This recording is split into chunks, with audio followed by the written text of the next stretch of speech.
Welcome back to my channel. This is doctor Anuksha this side. तो जैसे कि मैंने फर्स्ट ईयर और सेकेंड ईयर के ऊपर ऑलरेडी एक वीडियो बना चुकी है। So this video is for BDS third year students. जी हाँ, इसमें मैं तुम्हें एक्सप्लेन करने वाली हूँ थर्ड ईयर के बारे में कि BDS थर्ड ईयर में कौन से सब्जेक्ट्स होते हैं, क्या क्या होता है। एंड तो जितने भी BDS थर्ड ईयर स्टूडेंट्स हो, ये वीडियो तुम्हारे लिए बहुत स्पेशल होने वाली है बिकॉज मैं इसमें एक्सप्लेन करने वाली हूँ थर्ड ईयर के सब्जेक्ट्स के बारे में। BDS थर्ड ईयर में क्या क्या होता है, कौन से सब्जेक्ट्स तुम्हें पढ़ने होते हैं, कैसे तुम्हें उनको एग्जाम्स प्रिपरेशन के लिए अप्रोच करना है, एंड कि तुम्हारी जो क्लिनिकल पोस्टिंग स्टार्ट होती है कैसे उसमें तुम्हें मतलब लाइक पेशेंट एक्सपोजर होगा, तो क्लिनिकल टिप्स दूंगी कैसे तुम्हें पेशेंट्स को डील करने में वो हेल्प रहेगा, एंड मच मोर थिंग्स। तो इस वीडियो को एंड तक ज़रूर देखना, ठीक है। तो बट हाँ, एक चीज़ और, this video will be in 2 parts. आज ये पार्ट 1 आने वाला है जिसमें मैं तुम्हें एक्सप्लेन करने वाली हूँ सब्जेक्ट्स के बारे में, ठीक है, उन्हें कैसे पढ़ना है, कौन सी बुक्स यूज़ करनी है, आप कौन से सोर्सेज यूज़ कर सकते हैं। And in the another video I talk about the clinical postings and departments and क्या क्या पेशेंट्स होते हैं, क्या क्या काम करना होता है, ठीक है। तो मैंने 2 पार्ट्स में डिवाइड करने का सोचा है। तो this is the first part and second part start करते हैं। तो यार देखो, थर्ड ईयर को हम बोलते थे honeymoon period, and I also agree कि थर्ड ईयर हनीमून पीरियड होता है क्योंकि इसमें ना तुम्हें सब्जेक्ट्स 3 होते हैं, ठीक है। And these 3 subjects are too related to each other. तो पहला तो वो होता है। दूसरी चीज़ ये है कि थोड़ा सा प्रेशर बर्डन कम होता है क्योंकि 3 सब्जेक्ट्स होने में कम लगता है, ऐसा लगता है यार 3 सब्जेक्ट्स है तो ईजिली पढ़ लेंगे। बट अलॉन्ग साइड 3 सब्जेक्ट्स आपकी क्लिनिकल पोस्टिंग स्टार्ट हो जाती है, यू स्टार्ट डूइंग पेशेंट्स, तो वो एक थोड़ा मतलब अलग पार्ट आ जाता है क्योंकि we have to manage theory also and clinic also. तो सबसे पहले अब मैं बात करने वाली हूँ थ्योरी सब्जेक्ट्स के बारे में। तो यार देखो, BDS थर्ड ईयर में ना तुम्हारे 3 सब्जेक्ट्स होते हैं, oral pathology, general medicine and general surgery. अब मेरे को ऐसा लगता है कि इसको तुम सब्जेक्ट्स को ना बहुत अच्छे से पढ़ना चाहिए बिकॉज ये तुम्हारा बेस बन रहा है। ओरल पैथोलॉजी जो सब्जेक्ट है वो तुम्हारा बेस है for the oral medicine and radiology. अगर तुमने थर्ड ईयर में ओरल पैथोलॉजी अच्छे से पढ़ लिया ना, you will be able to do oral medicine and radiology बहुत अच्छे से। सेकेंड सब्जेक्ट हमारे पास आता है जनरल सर्जरी। यार जनरल सर्जरी तुम्हारा is too related to oral and maxillofacial surgery which you will study in your final year. तो अच्छे से पढ़ो उसको थर्ड ईयर में ताकि तुम्हारे कंसेप्ट्स और टॉपिक्स वहीं पे क्लियर हो जाए, तो तुमको फाइनल ईयर में ओरल मैक्सिलोफेशियल सर्जरी पढ़ने में बहुत ईजी रहेगा। एंड थर्ड सब्जेक्ट हमारे पास आता है जनरल मेडिसिन। जनरल मेडिसिन भी आपके लिए हेल्पफुल रहेगा कि उसमें आप बेसिक जितनी भी मतलब बॉडी की डिसीजेज है, सिस्टमिक डिसीजेज है, उनके ट्रीटमेंट्स के बारे में पढ़ेंगे। That would be also helpful for you because वो फर्दर अगर तुम्हें मेडिसिन की नॉलेज होनी चाहिए, बिकॉज इन क्लिनिक अगर तुम्हारे पास कोई पेशेंट आता है एंड वो अपनी मेडिकल हिस्ट्री के साथ आता है तो तुम्हें मेडिसिन की नॉलेज होगी, तो it would be helpful. So general medicine subject is also important for you.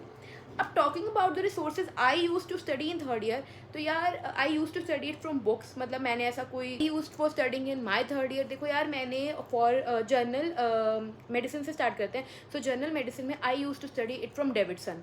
Like मुझे वो बुक बहुत बढ़िया लगी थी, तो डेविडसन बुक वॉज बेस्ट। मतलब उसमें कॉन्सेप्ट वगैरह, मेडिसिन, ट्रीटमेंट ऑल अच्छे से दे रखे हैं, ठीक है। फॉर जनरल सर्जरी मैंने मणिपाल की बुक यूज़ करी थी, Shinoy. That's a best book. And also you can use SRB book क्योंकि SRB में जो टॉपिक थे वो नोट्स के फॉर्म में होते थे and it was easy to learn from them. तो you can use these 2 books for surgery. And for oral pathology Shafer's is the best book. उसके अलावा मैं तुम्हें कोई नहीं बोलूँगी, शेफर्स को बाय हार्ट पढ़ो। एंड उसमें बेस्ट दे रखा है ऑरल पैथोलॉजी के बारे में, तो तुम वहाँ से पढ़ सकते हो। सो ये तो थे बुक्स के बारे में, ठीक है।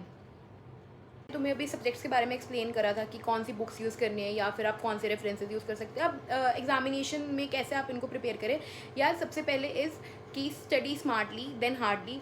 स्मार्टली इन द सेंस, आप जो टॉपिक अगर अपना कॉलेज में पढ़ रहे हो या आपकी क्लासेस में हो रहा है, आप उसको जब भी आप अपने हॉस्टल आ रहे हो, लाइब्रेरी आओ, डू रिवाइज इट, ठीक है, make notes. And for oral pathology सबसे बेस्ट स्ट्रैटेजी जो मैंने मतलब यूज़ करी थी टू स्कोर वेल, इसकी रोज़ नोट्स बनाओ। जो आप जो टॉपिक पढ़ रहे हो, आप सारी क्लासिफिकेशंस के नोट्स एक जगह बना लो, ठीक है। आप सारे जो डायग्राम्स हैं उनको एक जगह बना लो। It would be easy for you at last जब एग्जामिनेशन का टाइम है टू रिवाइज इट, ठीक है। उस टाइम पे आपको ना अभी मतलब इसे स्ट्रगल नहीं करना पड़ेगा, यार ये क्लासिफिकेशन कहाँ थी। आप सारी क्लासिफिकेशन को एक जगह लिख लो, ठीक है। आप सारे हिस्टोलॉजी के डायग्राम्स को एक जगह कर लो एंड बाकी जो आपके नोट्स आप बनाते हो वैसे बनाते रहो। एंड फॉर जनरल सर्जरी, अब यार देखो, जनरल सर्जरी और जो जनरल मेडिसिन 2 सब्जेक्ट्स है ना, मेरे को ऐसा लगता था कि उनके बीच में ना टॉपिक्स बहुत कॉमन होते थे। So what I use to do कि मैं उन कॉमन टॉपिक्स को पहले एक साथ पढ़ती थी, तो मैंने उनके एक जगह नोट्स बना लिए। अब डिफरेंस क्या होता था कि सर्जरी वाले पार्ट में थोड़ा आपको सर्जिकल ट्रीटमेंट देना होता था और मेडिसिन वाले पार्ट में आपको जैसे मेडिसिन वाला ट्रीटमेंट देना। तो आई यूज टू डिफरेंशिएट देम कि मैं वहाँ पर लिख लेती नोट्स में कि सर्जिकल ट्रीटमेंट एंड मेडिसिन वाला ट्रीटमेंट, ठीक है। अब जैसे टॉपिक्स की मैं बात करती हूँ जो मुझे बहुत कॉमन थे, जैसे ट्यूबरक्लोसिस हो गया, ठीक है, जैसे शॉक हो गया, वो आपका मेडिसिन में है, वो सर्जरी में है, तो वो कुछ काफ़ी सारे टॉपिक्स जो इन कॉमन होते थे, तो I use to study them together. तो ये मेरा अप्रोच था फॉर दीज 3 सब्जेक्ट की, मैं थ्योरी की प्रिपरेशन ऐसे करती थी। बाकी आपके ऊपर है कि आप उसको कैसे अप्रोच करते हैं, बट मेरी ये एडवाइस है कि स्टडी स्मार्टली देन हार्डर। आपको अगर अच्छा स्कोर करना है यूनिवर्सिटी एग्जाम में और आपको पैनिक नहीं करना है लास्ट मोमेंट में, तो ये स्ट्रैटेजी सबसे बेस्ट रहेगी आपको एग्जाम में प्रिपेयर करने के लिए।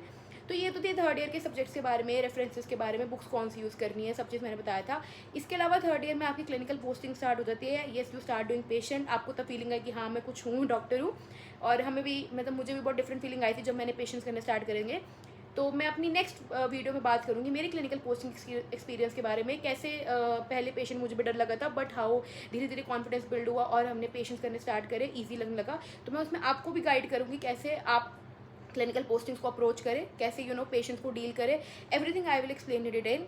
तो अगर ये वीडियो हेल्पफुल लगी है तो लाइक कमेंट शेयर ज़रूर कर देना और चैनल को सब्सक्राइब कर लेना for more such amazing videos. आपको पूरा यहाँ पे एजुकेशनल कंटेंट मिलेगा, my BDS stories, college stories या जो मेरी वर्क स्टोरीज, सारा मैं यहाँ पे शेयर करूँगी।